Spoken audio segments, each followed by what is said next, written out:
Hi, baby boomer fans. We are Jackie and Janine, the Pfeiffer Sisters, and love to talk about the 1950s, inviting you to reminisce with us as we explore experiences of that decade. We chronicled the distinct memories of our childhood in our book, While the Windmill Watched, a slice of rural America in the 1950s, which takes you on a notably historic journey through that often forgotten decade. We also want to hear about your experiences during the 1950s. We will feature guests whose special stories of that decade will bring to mind magical moments of reflection, some with tears, some with smiles, but above all, a good dose of laughter. We would like you to chat with us as we bring to mind the sights and sounds so familiar to that time in history. Grab your favorite malt or Green River. Make sure you are wide awake and get ready to be inspired about the 1950s. Welcome to the 1950s Fun Chat. Hello, friends. We're so glad that you joined us again for this number 24, Jackie. Number 24 of our broadcasts on the 1950s Fun Chat. We're so grateful for all the folks who have consented to be our guests, and the stories that they've told about life in the 1950s have been remarkable. Sometimes the stories are the same, would you say, Jackie? But most often they're very, very different. And so we look forward to bringing these broadcasts to you weekly.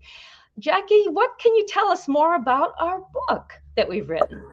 Well, let me draw our audience attention to the bottom of their screen, and you will see www.whilethewindmillwatch.com in the banner that goes across the bottom. Do check that out, please.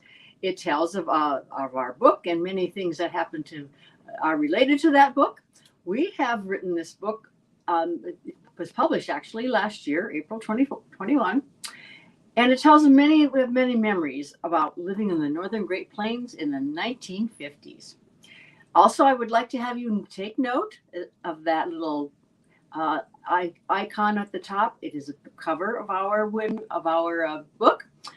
And you notice a beautiful sunset that wraps around the cover, and it is, of course, a North Dakota sunset. So that is what we have to say right now, but I really would like to introduce you to our guest. Oh, His name is Bob Bebensee, and he made his appearance on Earth in 1935 at the Atlantic Iowa Hospital. Along with an older brother, Bob was raised on various farms located in southwest Iowa. He was educated in country schools and graduated from Avoca High School. After high school, Bob moved from job to job, and he's going to tell us a little bit about that in the chat. Now, Bob had known his wife, Dolores, for many years before they married, a few years following his high school graduation. Their family consists of a daughter and a son. So welcome, Bob. We're glad to have you here with us. Well, thank you very much. Hi, Bob. Good to see you. And Bob is known as a skilled radio interviewer in Southeast Iowa. Today, Southwest Iowa, right. Maybe he's known in Southeast too. We don't know. Today, we're going to turn the table and interview him. So, Bob, let's set the stage by having you tell us a little about your wandering from job to job after high school. Okay, I can do that. In high school, I was about 14. My folks had a restaurant in the town of Avoca, and in the afternoons, I was in junior high. In the afternoons, I would run the coffee trade from about 1 to 4:30 or thereabouts. Then on weekends, Saturday, I would work at a grocery store, and then on Sunday, I worked at a different restaurant, and doing the full service from cooking to trying to make a soda, which I never did very successfully. And after high school, I just kind of knocked around for a couple of years, and then I went to work for J.L. Brandeis, a huge department store in Omaha. Yes, and Bob, what was your responsibility at Brandeis? I was excited to hear that you had employment there. Well, I decided after working on bridge crews and rolling sod balls that maybe there was something easier than that. So I thought I'd better do something different, and I wandered over around Omaha and ended up in the Brandeis Employment Division, and it was November, and they're getting stocked up for winter. I think they'd hire anybody that came down the pike, probably, but they hired me, sent me to training the next day and on the floor the next day, so we didn't mess around after I did get it. Were you in sales, Bob? Yes, I was. Yes, in fact, I worked under the street. You're familiar probably with Douglas Street, and there was 3 departments right under the street, and I was in furnishings at first, and then I moved over to men's clothing, where I ended the career over there. Oh, okay, and then this was men's clothing that you were in? Yes, you bet. Well, it certainly gave you a great opportunity to meet many folks, didn't it? It did. I didn't really like the way we had to sell stuff. They had us on a pretty tight commission, and you had to be awfully aggressive, and you didn't have a lot of time to serve the people. You had time to push them into buying something and get them out of the store so you could go on to the next one. I didn't really care for that, but since it was money, that's what I did. But yeah, I started just furnishings. I had two women that broke me in the first day, Bertha Krivolovic and Ruth Wiggins. And they were old timers, and I was on the same register with them. And if I would stop on an aisle waiting for a customer to come by, there would be one on each side of me. And they would even trip me if I'd try to make a break for it and get a customer. So they broke me in good. We got to be good friends after a while, but it was fight it out. Yeah. Did Brandeis have the cash system with the pneumatic tubes in the store, and you took the customer's cash and then it was put in a little cylinder and then it went up into the central office and the change came back to the customer? You're almost right on that. We did have the system, the pneumatic system that it did with charge events and things like that. But the actual cash, we had registers, checked it in morning and night, or checked it in the morning, and that worked out pretty well. I had to go back to the treasurer's office in the evening and put it away, but it was a cash deal. Okay. Mm-hmm. Well, you are such a great broadcaster and a great interviewer of folks on KJAN radio station in Atlantic, and wondering how you meandered to that position. Well, I was with Brandeis, and actually I did 2 stints with them. I went in there in November, worked till spring, went back and rolled side balls again that next summer. And I thought, I was right. This is not what I want to do. So I went back in until 1958. And I guess I decided that maybe I wasn't going to make a big dent in that big a store. And so I decided maybe I'd go to some place where I'd be a little bigger fish in a smaller pond. So I arranged to get a job in a clothing store here in Atlantic. Okay.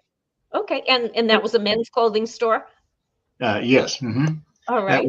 That was the old Metcalf store. Okay. And then how did you get to be an announcer or an interviewer for KJAN? Okay. I joined Jaycees as soon as I got to town, because that was the going concern for young guys to get involved. And I was chairman of a major project. We put on a minstrel show. Actually, we did blackface and the whole bitch, which you can't do now. But I was the chairman of that thing, and I recruited one of the owners at the radio station to be a major part of that.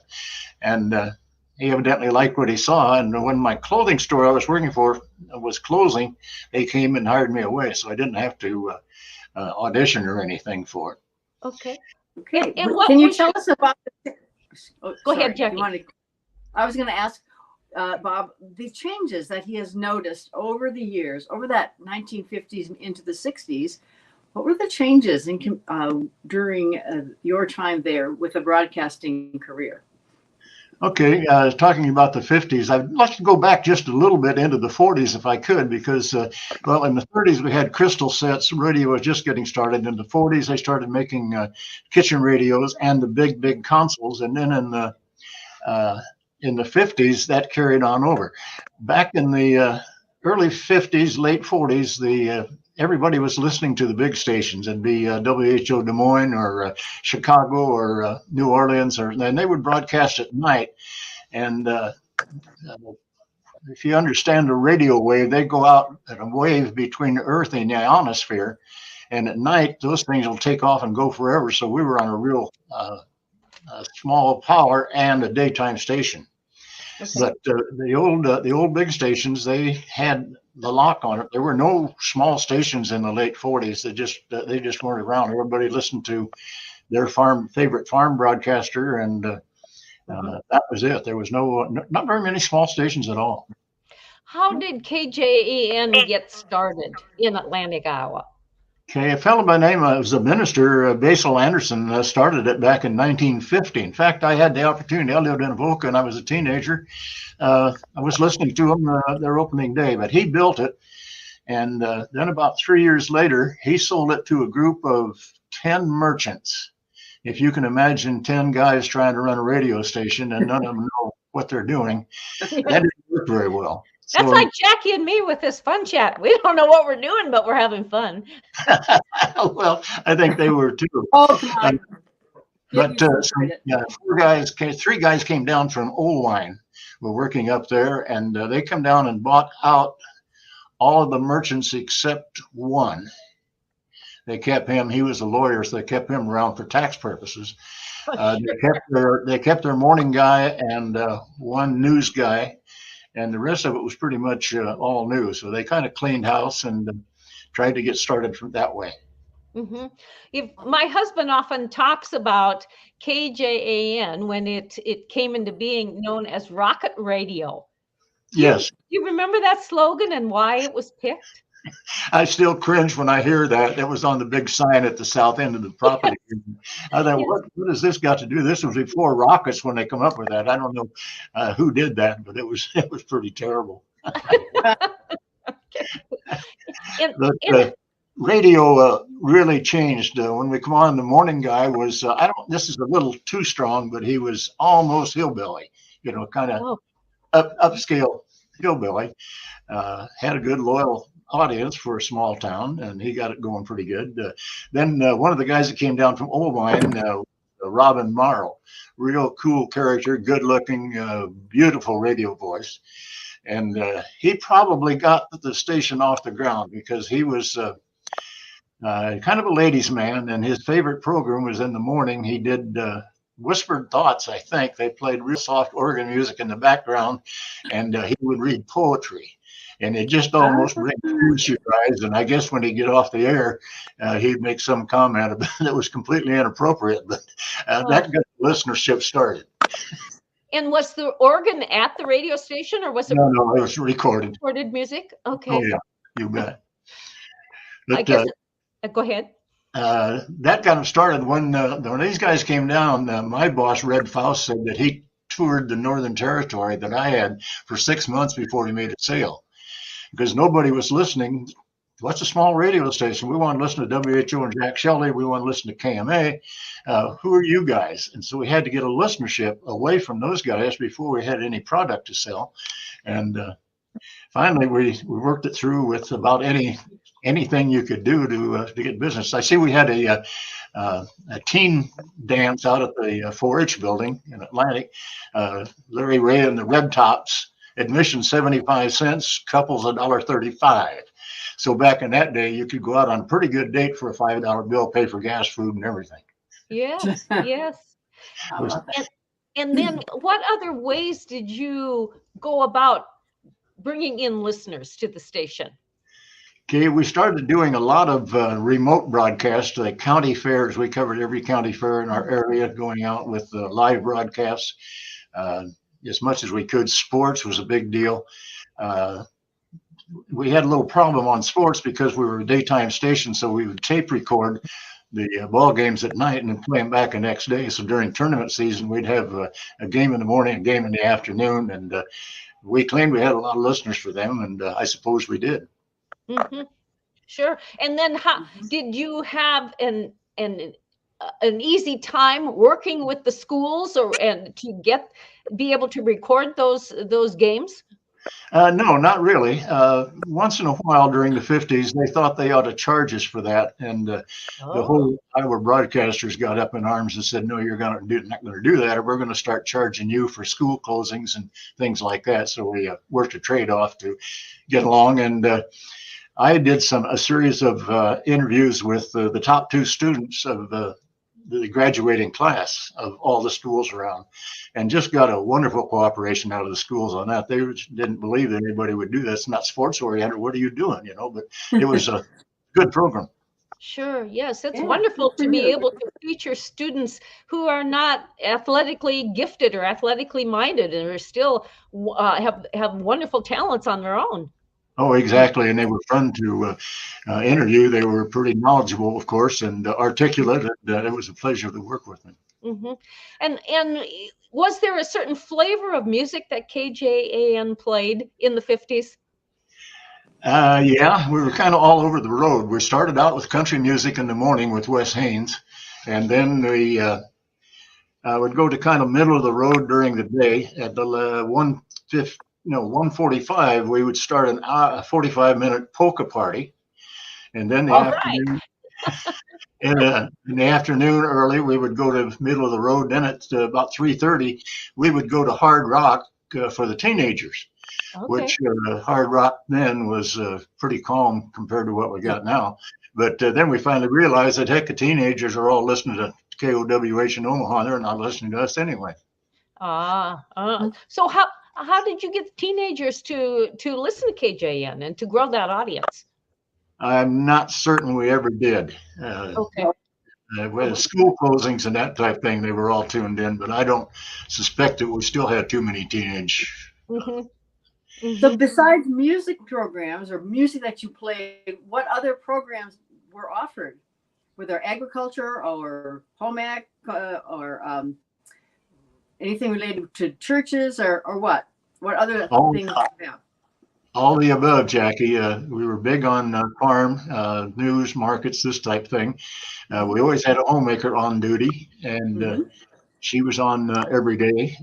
Just everything we could do, to make the station sound different and upscale. Uh-huh. And we would, they ran before I got with the station. They had a listener deal. They hid a gallon of water in Atlantic, and then sold a bunch of sponsors on that. Then they gave clues of where this gallon of water was, and they kept narrowing it down. It finally ended up being in the downtown city park, which is a square block. And people were in there by the hundreds drilling around. Finally, a guy saw a hose leaning up against a tree, and he thought, I wonder. He went over and lifted one end out, and a gallon of water ran out. It's kind of a big deal, but it got a lot of conversation. Tried radio bingo one time, and the telephone company got upset about that because you'd get to the last number on the card, and everybody would dial in the first numbers on their phone and be ready to push the last button. And the phone company would jam up. Everybody was inoperative. So they said, let's not do that anymore. Oh, okay. As far as the farm deal, this actually happened in the 60s, I guess. Tractor pulling wasn't big yet, so we'll skip that. But tractors were getting to be a big deal in the 50s, and we always had a John Deere dealership. You'd go and broadcast from there, or you had things like that going on. So there was a lot of stuff to cover if you just made the effort to do it. Yes, absolutely. It was the news was where you found it. Yes, the county fair coverage was fantastic. I think I did worked with 3 generations of starting out with a kid in his first year, and he'd stammer and stutter and maybe wouldn't even talk to you. And by the time he was done and had a kid in there, they couldn't shut him up. He liked that. Well, folks, we are visiting today on our fun chat with Bob Bebensee from Atlantic, Iowa, and he's giving us a wonderful walk down memory lane, especially in regard to the history of broadcasting, as he so well fit into that position as a radio broadcaster. But I think it's time. Let's meander to another part of your life, Bob.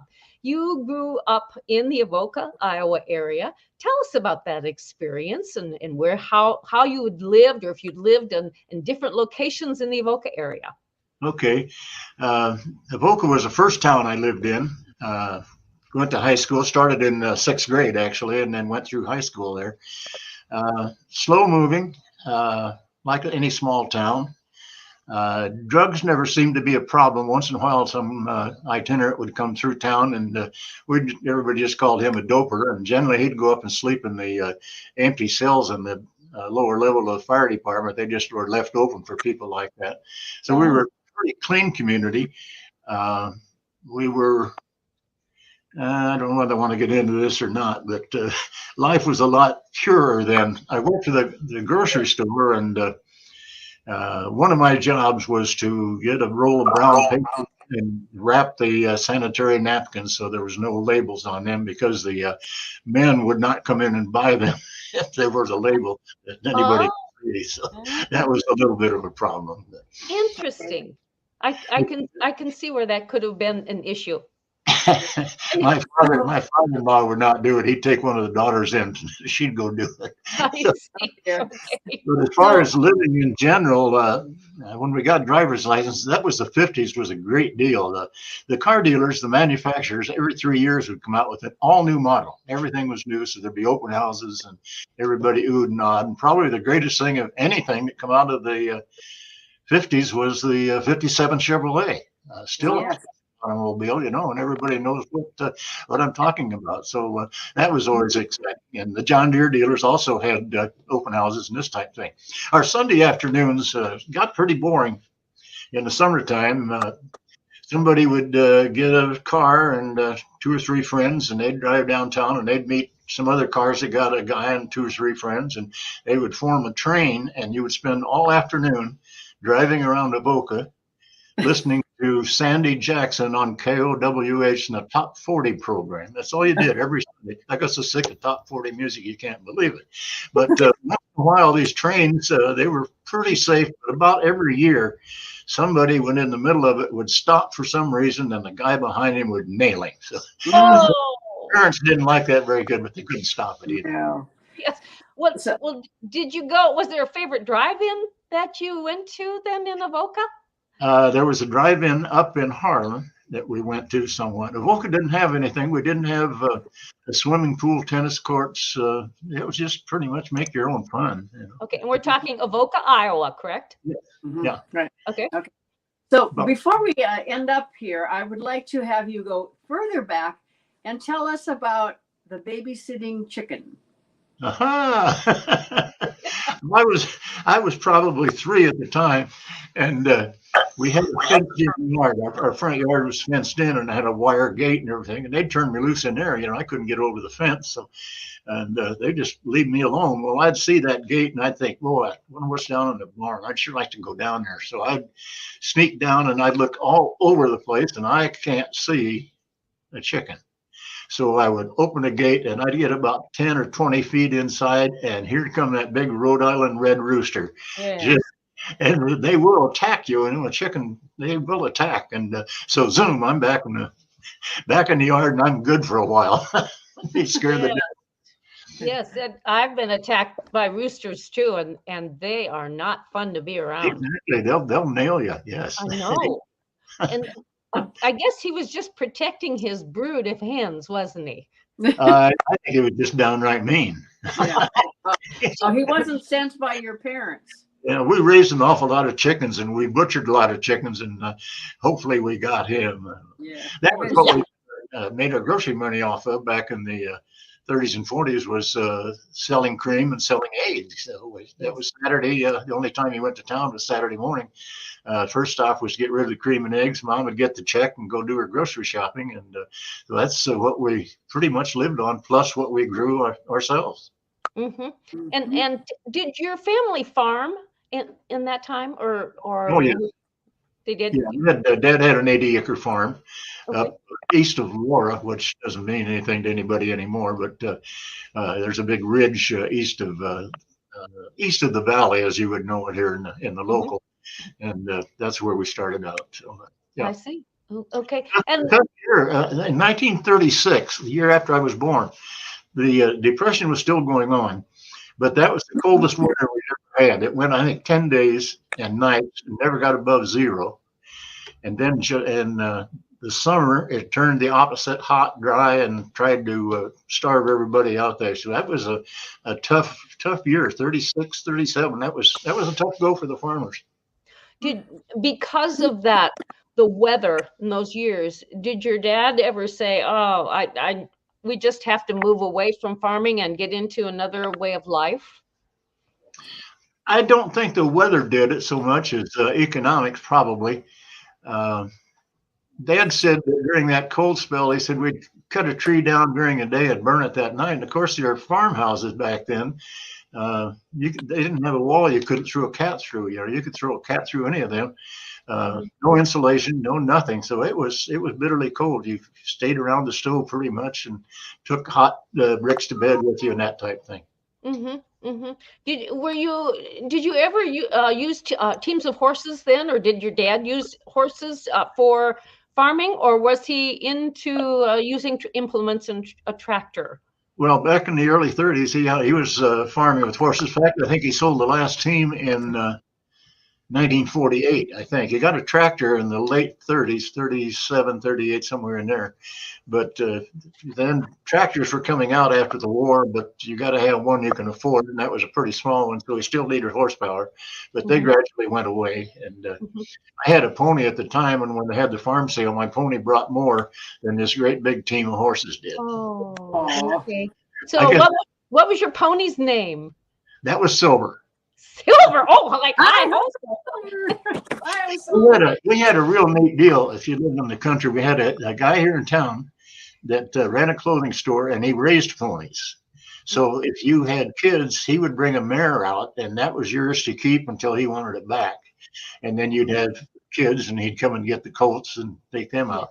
So everybody had a pony to ride. And at one time, we had a mare and a year-old colt and a 2-year-old colt. And but that was a neat thing for about any kid in Cass County had a stanky pony.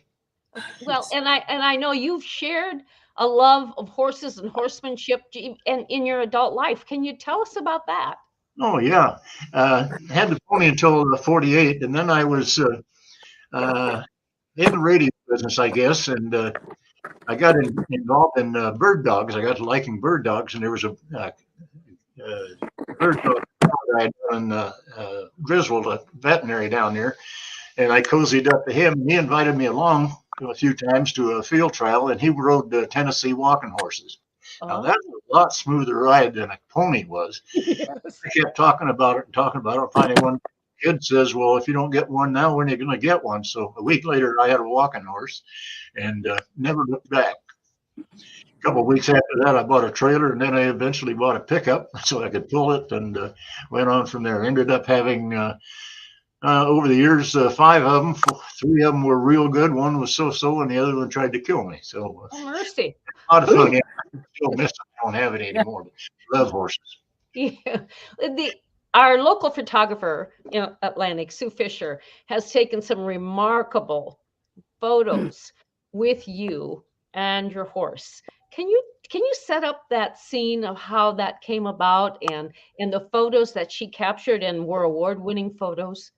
Well, they kind of by accident. She had a deal with one of the banks that she would take pictures of somebody doing things, whether hobby or whatever it might be, and then they'd post them on their walls for a while, and then give them to the person in the picture. She did one of me, and then one day it was wintertime, and there was a lot of frost on around the radio station, and I came down, and I had my horse saddled up and was riding around because I'd like to ride in the wintertime, and she happened to drive by. And boy, she was in, and we started taking pictures, and that's kind of how we got started, kind of by accident. But after that, anytime it would snow, we would both be ready to go to do something different. Oh, they were just beautiful photos, and it was so easy to understand why they were award-winning. Just remarkable. I would love to get them and be able a copy of them and be able to put them on our Fun Chat or on our website or Facebook page because they're just outstanding. I might have to get in touch with Sue, see if we can do something like that. She had one picture she did of me in a winter scene with a lean-to and a fire in front of it called Winter Warm-Up, and it won the national top of the Professional Photographers Association. That was fantastic. I know it's Jackie. You would love it, and as would our viewers. Remarkable photos that she took of Bob. She is good. The model wasn't too bad either, but Right. You mean the horse or the That's person? the horse I'm talking about. Okay. Well, Bob, we're getting close to the end of our fun chat time, but I do have two questions I'd like to ask you. One is, and they both go back to the 1950s. What is one fun memory that you can recall from the 1950s? Well, I would have to say getting married, probably. I had dated Dolores Johnson from Shelby off and on for, I don't know, a couple of years or so. And we first met at a dance in Avoca and didn't like each other. And we kind of had to work through that. And finally in, oh my goodness, 56, I guess it was, we decided we ought to maybe get married and get a family going. Okay. That sounds like a great answer. I'm sure Dee will like that too. Well, I got a good wife and I got a father-in-law that liked me. So life. Life was good, huh? Yeah. Okay. And then my second question is, the 1950s was a unique decade for growing up and for living. Was there one thing that positively influenced you from that decade into your adult life? That's a hard question. Trying to think of something that wasn't fun or was serious. You're getting pretty heavy here on the, I think it would just be the whole process of getting out of school and finding something to make a living at and enjoying the different experiences. I liked working on bridges. That was fun.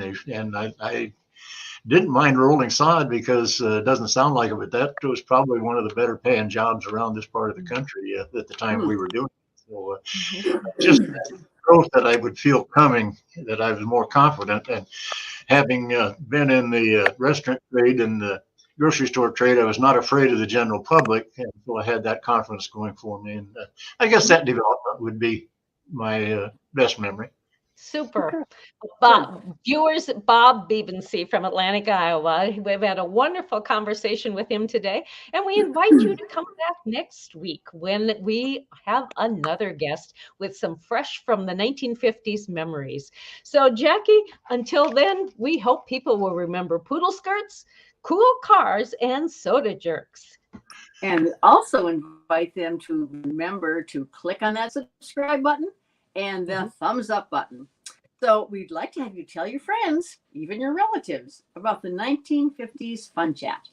So join us every week, Monday, 8 p.m. Central Time on YouTube. If you can't join us at that time, it's streamed and you can just click on the YouTube, the 1950s Fun Chat, whenever it is convenient for you.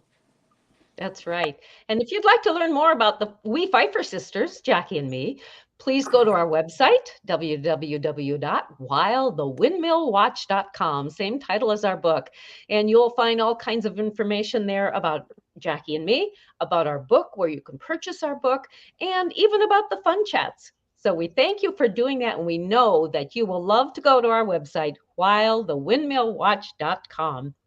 We've had fun today visiting with our guest, Bob Bebensee, and we hope you have too. So we'll see you next time on the 1950s Fun Chat. Bye-bye.